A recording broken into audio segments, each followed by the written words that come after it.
part. Yeah. Kecaplah dan lihatlah betapa baiknya Tuhan itu. Rasakan dan nikmati kasih setia Tuhan. Shalom, salam sejahtera bagi kita semua dimanapun kita berada saat ini. Semoga selalu dalam perlindungan Tuhan. Sebelum saya memulai video saya akan memperkenalkan diri terlebih dahulu. Perkenalkan, nama saya Cinta Rusmauli Simanjuntak. Saya merupakan mahasiswi YKN Tarutung atau Institut Agama Kristen Negeri Tarutung. Saya dari Prodi Pendidikan Agama Kristen, Fakultas Ilmu Pendidikan Kristen dengan NIM 210101159. Adapun saya membuat video ini adalah untuk memenuhi ujian tengah semester saya yang diampu oleh Bapak Dr. Baginda Sitompul MPDK. Di video kali ini saya akan menjelaskan sedikit pengetahuan saya tentang materi teologi sistematika, yaitu tentang kristologi dan antropologi. Pertama, saya akan menjelaskan materi tentang kristologi. Mungkin dari kita sudah ada yang mengetahui tentang kristologi, juga mungkin ada yang belum mengetahui atau belum mengerti apa itu kristologi. Kristologi adalah pengajaran tentang Kristus, pengenalan tentang Kristus dan siapakah Kristus. Dan saya akan menjelaskan kristologi ini, semoga dapat bermanfaat bagi kita yang belum mengetahui dan dapat lebih mengetahui oleh yang sudah mengetahui. Kristologi ini adalah pengetahuan atau pengajaran tentang Kristus. Siapakah Kristus?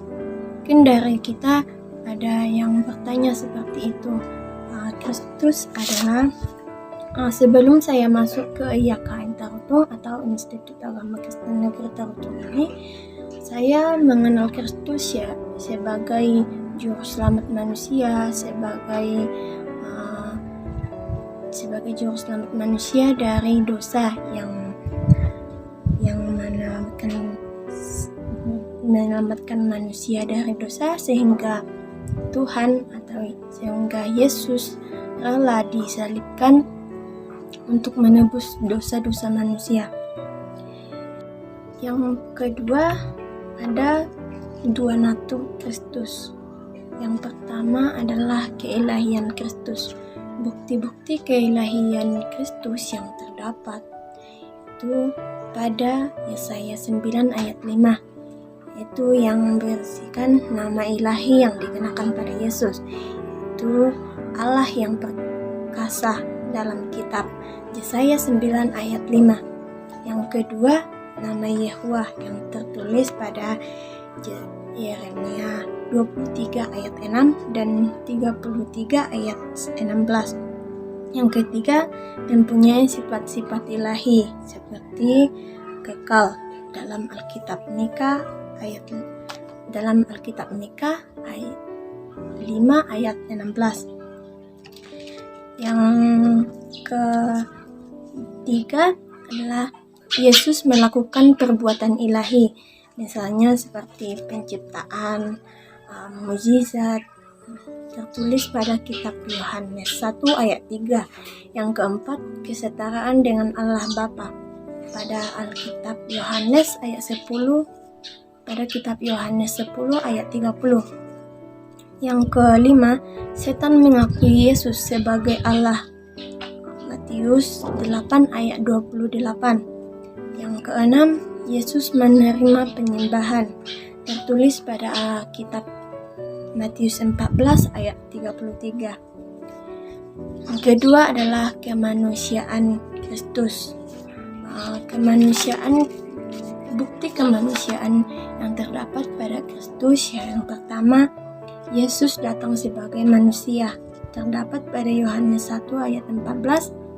Kedua, Yesus memiliki tubuh terdapat pada Matius 26 ayat 22. Yang ketiga, Yesus memiliki pikiran manusia, terdapat pada Matius 24 ayat 36. Alasan Yesus mati bagi dunia itu sebab tidak ada yang bisa mengembalikan gambar dirinya. Yesus harus mati bagi dunia, sebab tidak ada yang bisa mengalahkan kuasa dosa. Mengapa Yesus mati di kayu salib? Yakni karena untuk mengampuni dan juga menghapus dosa manusia, karena jika kita yang menanggung dan kita yang menghapus dosa kita, maka kita akan menderita. Akan tetapi Allah menunjukkan kasih-Nya kepada manusia, kepada kita. Oleh karena itu Kristus telah mati untuk manusia dan karena untuk menggenapi nubuat dalam Alkitab. Yang ketiga, karena untuk apa Yesus mati di kayu salib adalah untuk menyelamatkan manusia dalam dosa, untuk menciptakan perdamaian, untuk keselamatan bagi umat berdosa yang mau percaya kepadanya. Dalam hidup Kristen atau dalam umat Kristen, tentunya kita harus mengakui Yesus sebagai penyelamat kita, sebagai juru selamat kita, dan juga manusia yang percaya kepadanya harus menerima Yesus secara pribadi dan harus berani menempatkan iman dan kepercayaan kita sendiri kepadanya. Tidak ada seorang pun yang diselamatkan karena iman kepada orang lain. Salah satu cara untuk menyelamatkan adalah cara menerima Yesus secara pribadi dan menerima Yesus sebagai juru selamat kita. Sekian pengetahuan saya tentang kristologi ini. Semoga dapat bermanfaat bagi kita semua. Kedua, saya akan menjelaskan tentang antropologi. Antropologi adalah pengajaran tentang manusia. Antropologi berasal dari kata anthropos yang berarti manusia, dan logos berarti ilmu atau pengetahuan. Jadi antropologi adalah ilmu tentang manusia.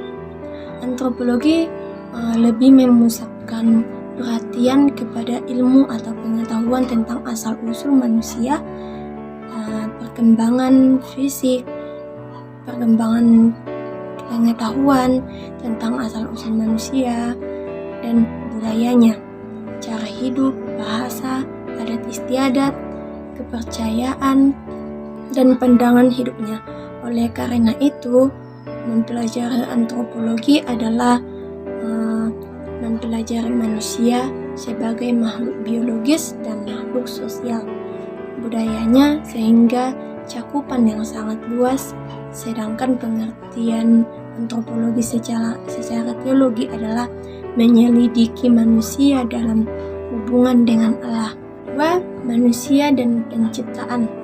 Penciptaan dalam manusia yang dilakukan Allah diawali dengan menciptakan langit dan juga bumi seperti yang ada pada Kejadian 1 ayat 1. Langit menceritakan tentang bagaimana kemuliaan Allah, yang kemudian Allah juga melanjutkan penciptaan sampai hari ke-6.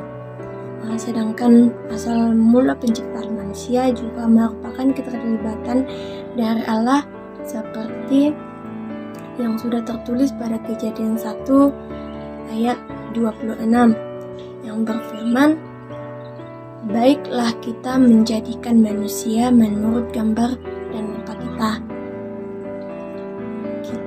Manusia menjadi satu-satunya ciptaan Allah untuk memenuhi kebutuhan dasar manusia itu sendiri. Sehingga Allah menciptakan laki-laki dan perempuan. Manusia diciptakan supaya bisa berelasi dan juga saling melengkapi dengan kasih. Kedua jenis manusia ini memiliki derajat yang sama di mata Allah. Dan Allah memperkenalkan perkawinan monogami sebagai satu kesatuan daging. Pandangan mengenai penciptaan manusia, yang pertama pandangan ateistik. Tentu saja kaum ateis ini tidak mempercayai keberadaan Tuhan sebagai pencipta, dan mereka yang sebagai menciptakan dan mereka merasa bahwa mereka lah yang menciptakan manusia. Yang kedua, pandangan teistik. Berbeda dengan ateis, kaum teis ini juga tidak sepenuhnya mempercayai bahwa Allah itu yang menciptakan manusia. Tetapi mereka berpendapat Tuhan tidak secara langsung menciptakan manusia. Yang tidak ada menjadi ada, melainkan dari makhluk lain. Yang ketiga, pandangan Alkitab. Alkitab menjelaskan bahwa Allah sendirilah yang menciptakan manusia. Itu jelas tertulis pada Kejadian 1 ayat 27. Allah membentuk manusia dari debu tanah yang Dia telah ciptakan sebelumnya. Setelah membentuk manusia, Allah menghembuskan napas kehidupan ke dalam hidungnya. Fakta bahwa Allah memiliki untuk membentuk manusia melalui cara ini menunjukkan betapa besar perhatiannya kepada proses ini. Allah kemudian menempatkan manusia pertama, Adam, di tempat yang istimewa, yaitu Taman Eden, dan Hawa yang diciptakan langsung dari tulang rusuk Adam. Itu tertulis pada Kejadian 2 ayat 21 sampai 22. Dan mungkin dari beberapa kita juga mungkin pernah bertanya, mengapa Yesus menciptakan manusia? Untuk apa manusia diciptakan? Pertanyaan yang membuat semula orang pertanyakan, Allah menciptakan manusia bukan karena Allah kesepian, akan tetapi Allah menciptakan manusia hanya untuk kemuliaannya. Itu jelas tertulis pada kitab Yesaya 43 ayat 7 dan seterusnya. Yang dimaksud pada halaman ini bukanlah untuk mencari keuntungan untuk diri sendiri, melainkan Allah ingin manusia berkehendak dalam mengelola bumi dan segala makhluk hidup.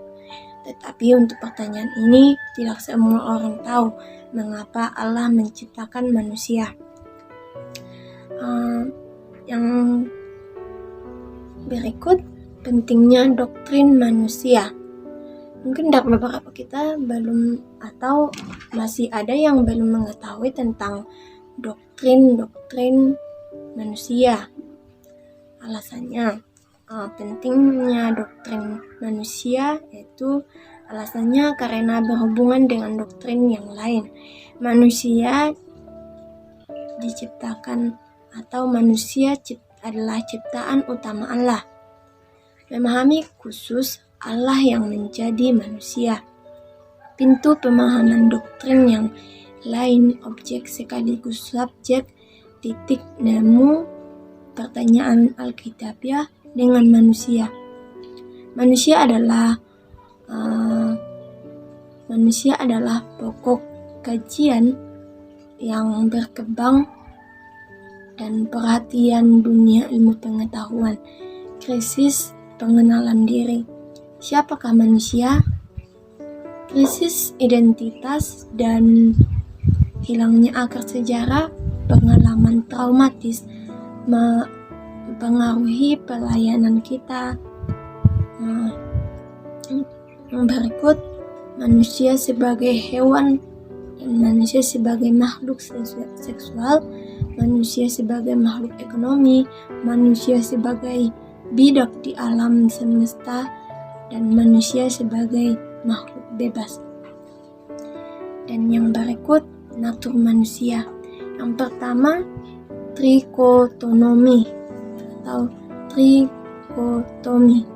Petuah yang mengatakan bahwa diri atau manusia berbagai terbagi menjadi 3 anggota, yaitu roh, jiwa, dan tubuh. Allah menciptakan manusia dalam 3 unsur ini, terdapat pada Ibrani 4 ayat 12. Kedua, diktomi. Diri manusia mampu membedakan dalam 2 anggota, yakni jiwa yang bersifat rohani dan tubuh yang bersifat jasmani. Pandangan seperti ini diklaim memiliki dasar dari Alkitab.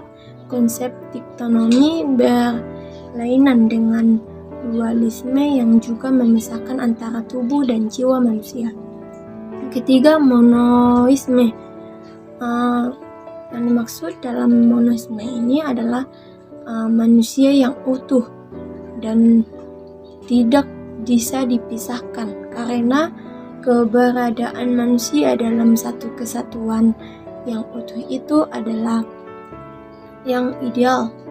Itulah sebabnya dalam Alkitab sesudah kematian Yesus, sesudah kematian manusia akan meninggalkan tubuh, akan tetapi setelah kedatangan Yesus membuat manusia yang diselamatkan akan menerima kebangkitan tubuh.